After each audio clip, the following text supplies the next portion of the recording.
শীতকালে রাতে গরম গরম ভাত বা রুটির সাথে ফুলকপির এই ডালনা রেসিপিটি অবশ্যই একবার ট্রাই করবেন। ভালো লাগলে লাইক, কমেন্ট, শেয়ার করবেন। অবশ্যই আমাকে সাবস্ক্রাইব করে দেবেন। পুরো ভিডিওটি দেখে তবেই একটা কমেন্ট করে বলবেন কেমন হয়েছে। নিয়েছি হাফ বাউল মুগ ডাল, যেটা শুকনো কড়াতে ভেজে আমি তুলে নিয়েছি একটা বাউলে।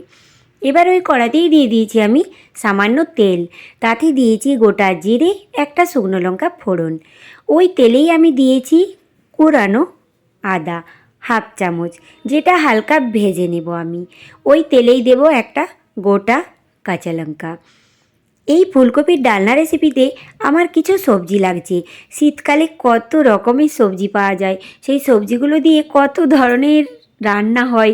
আমাদের তো শীতকালেই মজা যে বিভিন্ন রকমের সবজি যেটা আমরা বলবো সেটাই পাওয়া যাবে। তো ফুলকপি, গাজর, বিনস, আপনারা এখানে সিমও দিতে পারেন। খুব ভালোভাবে সবজিগুলো দিয়ে নুন দিয়ে নেড়ে চেড়ে চাপা দিয়ে রেখে দেবো।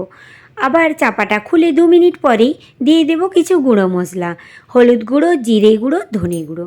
আর কিছু দিচ্ছি না, যেহেতু লঙ্কা ফোড়ন দিয়েছি আর লঙ্কা দেওয়ার দরকার নেই, এতেই হয়ে যাবে। নেড়ে চেড়ে নিয়ে চাপা দিয়ে রেখে দেবো, যাতে সবজিগুলো সেদ্ধ হয়ে যায় প্লাস ভাজা হয়ে যায়। রান্নার প্রথমেই যেই মুগ ডালটা আমি ভেজে রেখেছিলাম ওটা ধুয়ে কুকারে একটা টমেটো দিয়ে 1 বাউল জল দিয়ে আমি সেদ্ধ করে নেব 3টে সিটি দিয়ে।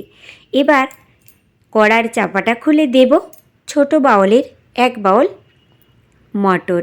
এখন কত তাজা তাজা মটর পাওয়া যাচ্ছে। শীতের এই বললাম, শীতের এই মরশুমে কত যে কি খাবো তার ঠিক ঠিকানা নেই।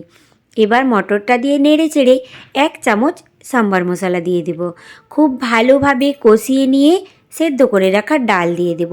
এবার ওপর থেকে সামান্য চিনি, ধনেপাতা কুচি, একটু সামান্য গরম মশলা, সামান্য একটু ঘি, কেটে রাখা কাঁচা লঙ্কা দিয়ে গরম গরম ভাত বা রুটির সাথে সার্ভ করব এই ফুলকপির ডালনা রেসিপি।